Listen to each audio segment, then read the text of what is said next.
Hello बच्चों, कैसे हैं आप लोग। मैं आशा करता हूँ आप लोग बहुत ही अच्छे होंगे।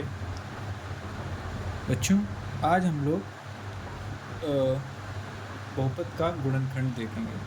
ठीक है, कि कोई बहुपद है उसका गुणनखंड कैसे करते हैं। बच्चों, हमने अभी जल्दी में ही पिछली क्लास में हमने प्रश्नावली 2.2 सॉल्व की है। ठीक है, अगर आप लोगों ने नहीं देखा है तो प्लीज़ उसे ज़रूर देखें। ठीक है, चलिए तो शुरू करते हैं। बेटा, बहुपद के बारे में तो आप लोगों ने पढ़ रखा है कि बहुपद क्या होता है। गुणनखंड के बारे में भी आप लोगों को पता है। गुणनखंड क्या होता है। गुणनखंड क्या होता है कि जैसे मान लेते हैं, एग्जाम्पल से थ्योरी लिखाने का कोई फ़ायदा नहीं, एग्जाम्पल से समझेंगे कि जैसे कि 8 है, 8 है, इसके हमें गुणनखंड लिखने हैं। ठीक है, तो हम क्या करते हैं, इसका अभाज्य गुणनखंड कर देते हैं।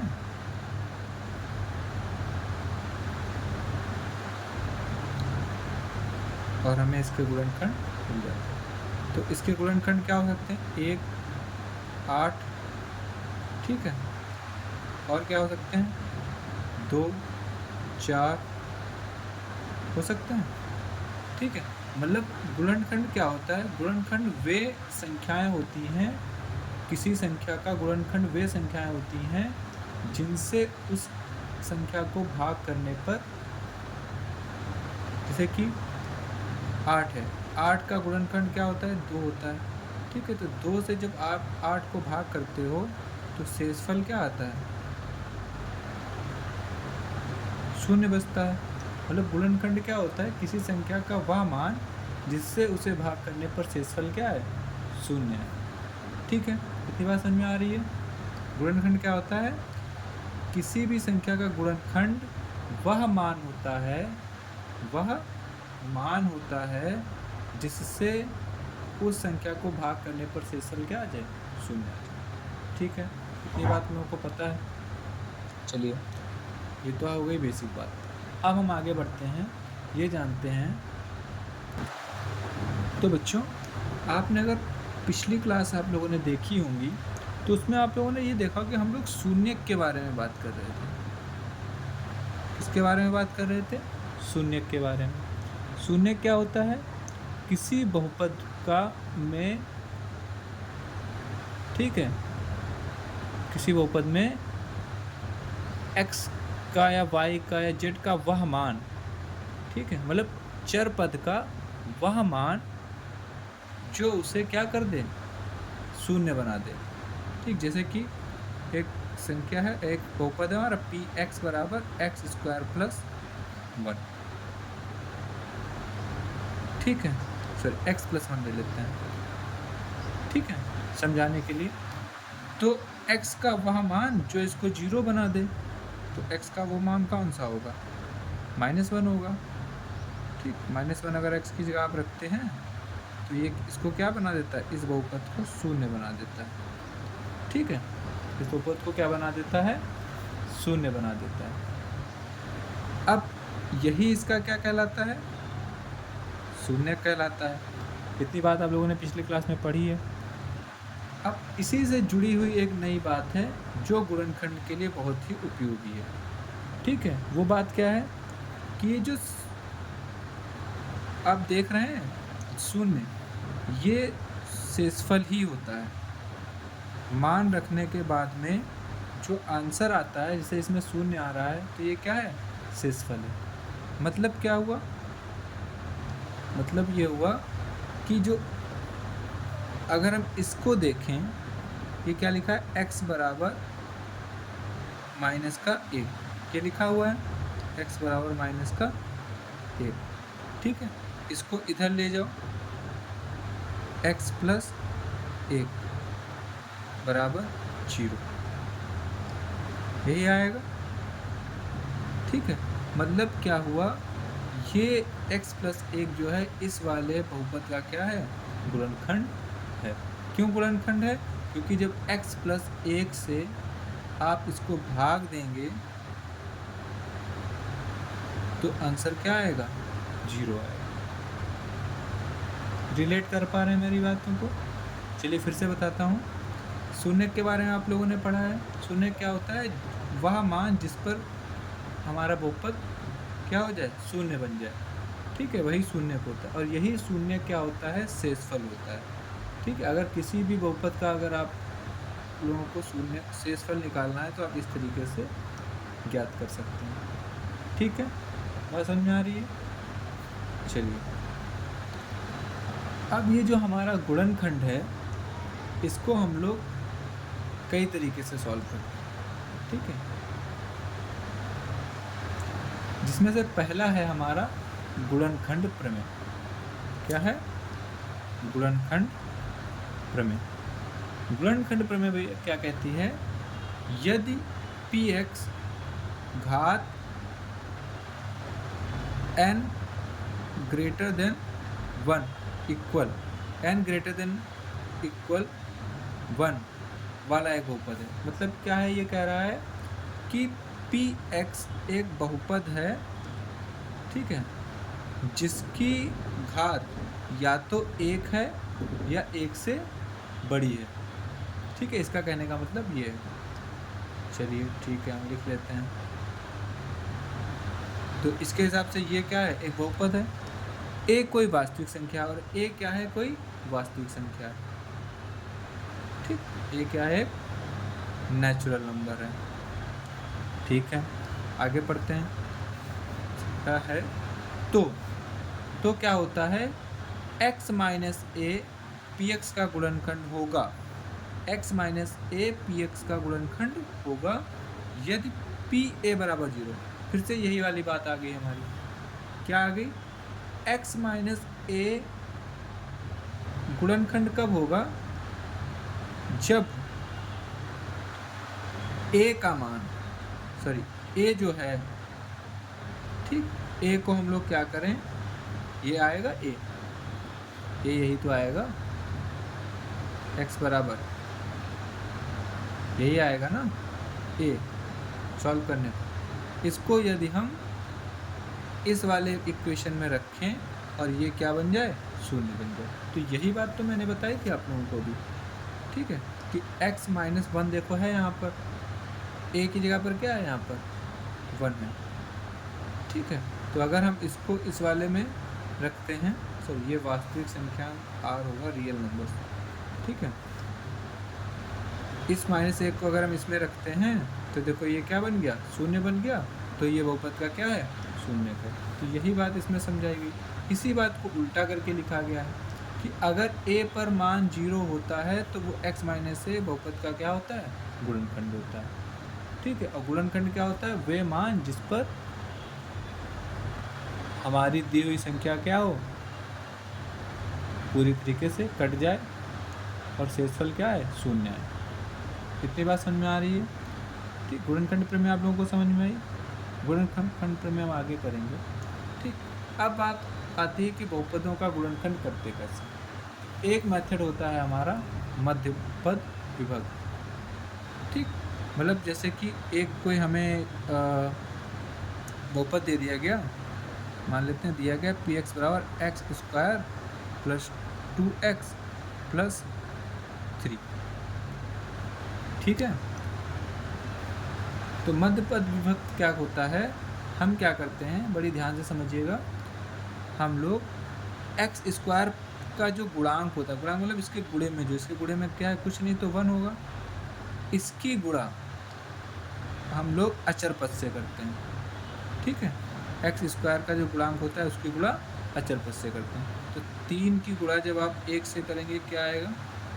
3 आएगा। ठीक है, अब ये जो 3 आया है और एक ये क्या है? तो अब इसमें क्या लिखा है? मध्य पद, मतलब बीच वाले पद को तोड़ना, मतलब इस 2 को तोड़ना है। इस 2 को ऐसा तोड़ना है, यहाँ पर कौन सा साइन लगा है? प्लस का, कि प्लस करने पर 3 आए।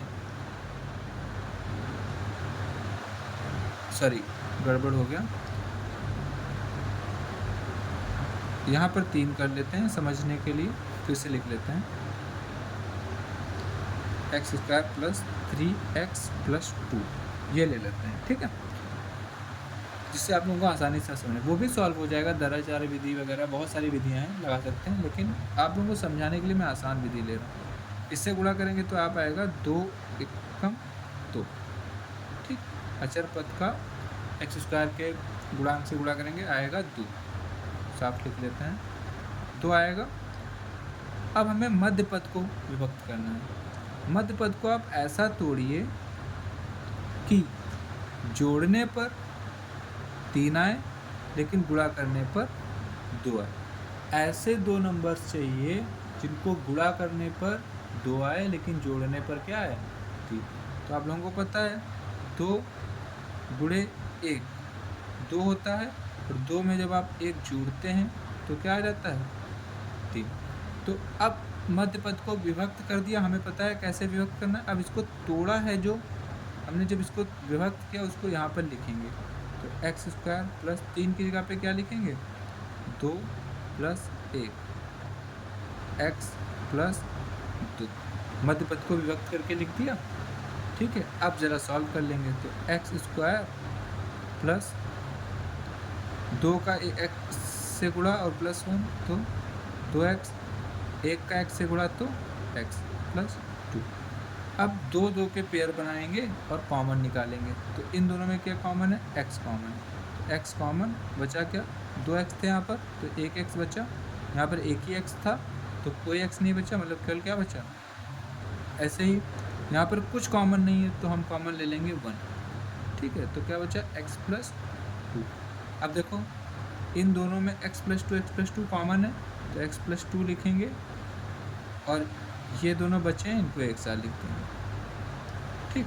तो ये मेथड होता है मध्य पद विभक्त से गुणनखंड करना। अब ये जो x प्लस 2 है और x प्लस जो 1 है, ये इस बहुपद के गुणनखंड है, ठीक है। मतलब क्या हुआ, अगर इन दोनों में से किसी भी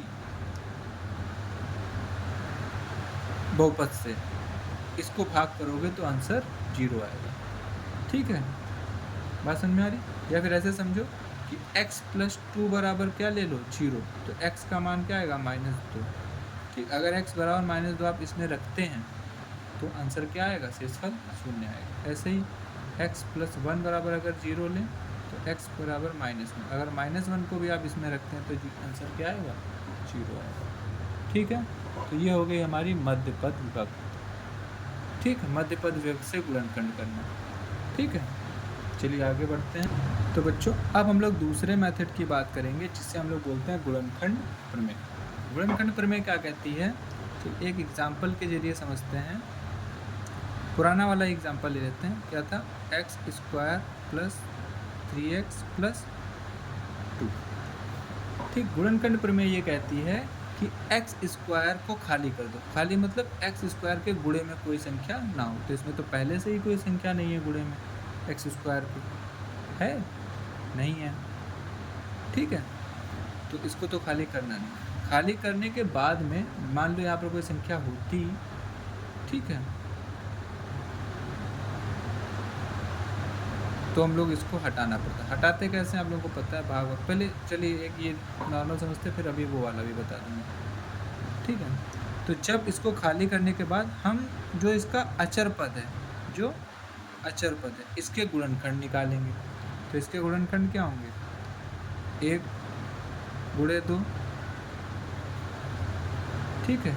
और कोई होगा 2 का गुणनखंड, और कोई नहीं है, तो इसके गुणनखंड क्या है 1 है और 2 है।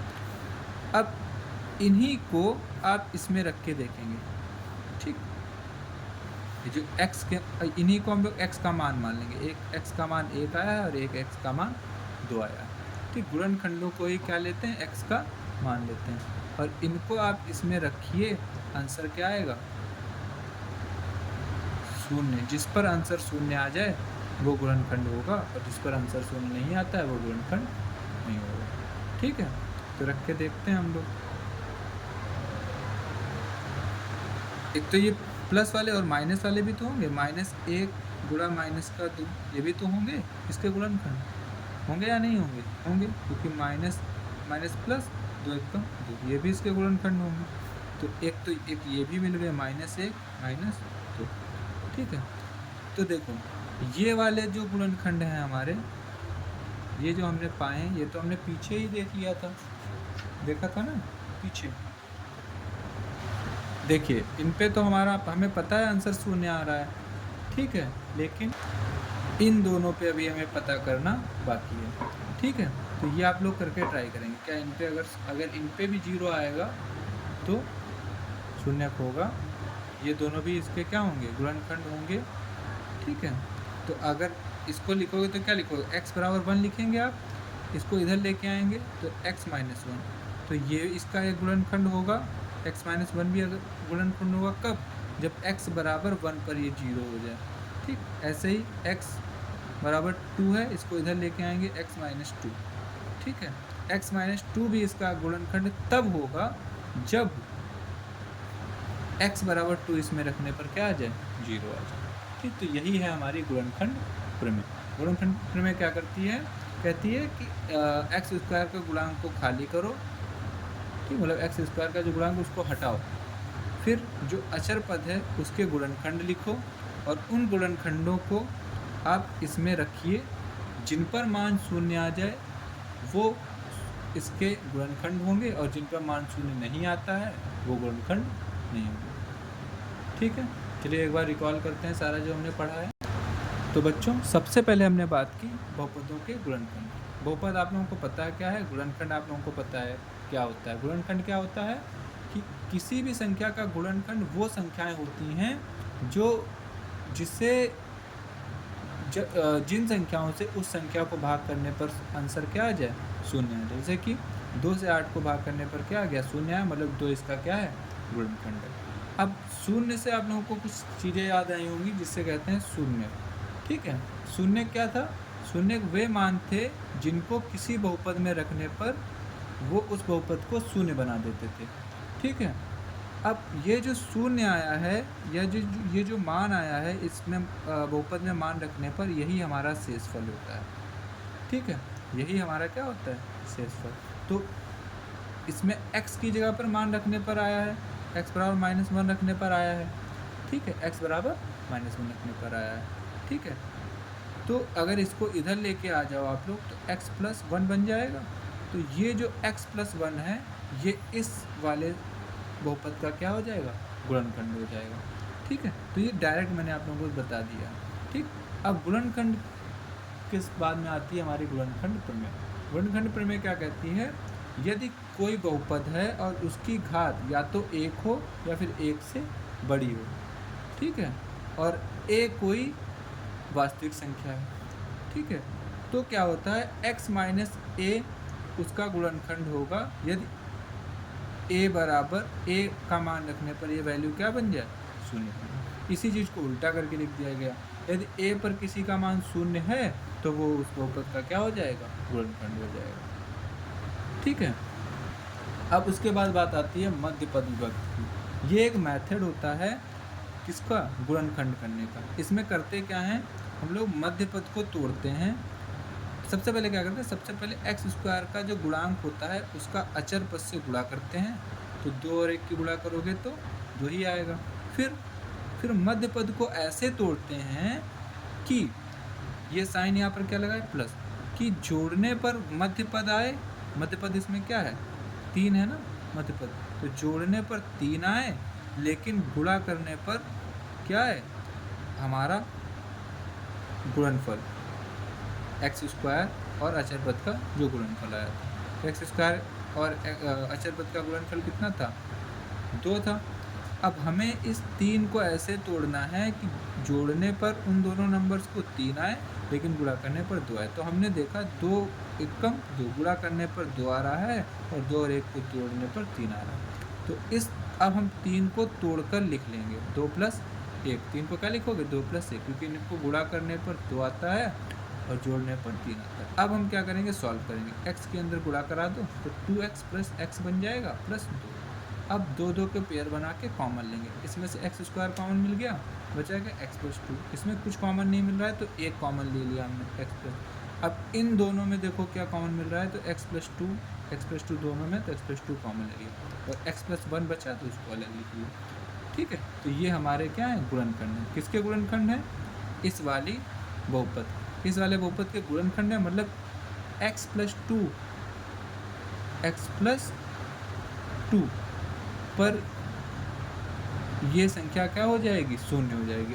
x प्लस वन पर भी ये संख्या क्या हो जाएगी, शून्य हो जाएगी। यदि x प्लस टू से इसको भाग करो और x प्लस वन से इसको भाग करोगे तो ये आंसर क्या आएगा, शेषफल सॉरी क्या आएगा, शून्य हो जाएगा। संख्या शून्य नहीं हो जाएगी, शेषफल क्या आएगा, शून्य आएगा। मतलब ये इनके क्या होंगे, गुणनखंड। इसके बाद हमने बात की गुणनखंड प्रमेय की। गुणनखंड प्रमेय क्या होती है, इजीली समझेंगे कि जो एक्स स्क्वायर का गुणांक होता है उसे हम लोग हटाते हैं। हटाते कैसे हैं, गुणा भाग कैसे भी हमें इसको हटाना है। गुणा करके हटाओ, भाग करके हटाओ, जोड़ के हटाओ, घटा कैसे भी हटाओ, तो एक्स स्क्वायर का जो गुणा में है उसको हटाना है। तो इसमें तो पहले से ही एक्स स्क्वायर के गुणे में कुछ नहीं, तो हमें हटाने की ज़रूरत नहीं है। जब हट जाएगा उसके बाद जो अचर पद हमारा मिलेगा उसको हम लोग उसके गुणनखंड निकालेंगे, और उन गुणनखंडों को हम लोग इस बहुपद में रखकर देखेंगे जिन पर वैल्यू शून्य आएगी, मतलब जिन पर ये इसका मान क्या है, 0 आएगा, वो इसका गुणनखंड होगा, और जिस पर वैल्यू शून्य नहीं आएगी वो इसका गुणनखंड नहीं होगा। जैसे कि x बराबर 2 पर इसका मान शून्य हो गया, तो अब 2 को उधर लेके जाओ, x माइनस टू बनेगा, तो ये जो x माइनस टू है वो इस बहुपद का गुणनखंड होगा। ऐसे ही x बराबर 1, इसको इधर लेके जाओ -1, तो ये x माइनस 1 इसका गुणनखंड होगा। ठीक, अब x ये तो करना आप लोग जानते हैं, अब जिन पर नहीं आएगा वो इसका गुणनखंड नहीं। ओके बच्चों, तो आज हम लोगों ने इतना पढ़ा, इसको दोबारा से देखें, अच्छे से समझें। अगर कोई चीज़ नहीं समझ में आती है तो प्लीज़ कमेंट करके बताएं, ठीक है, मैं और अच्छे से समझाने का प्रयास करूँगा। थैंक यू बच्चों, मिलते हैं नेक्स्ट लेक्चर में। वीडियो पसंद आए तो लाइक करें, सब्सक्राइब करें और अपने दोस्तों से भी शेयर करें, जिससे हमें मोटिवेशन मिले और हम चीज़ों को और अच्छे से आप लोगों को समझा सकें। थैंक यू बच्चों, मिलते हैं नेक्स्ट क्लास में।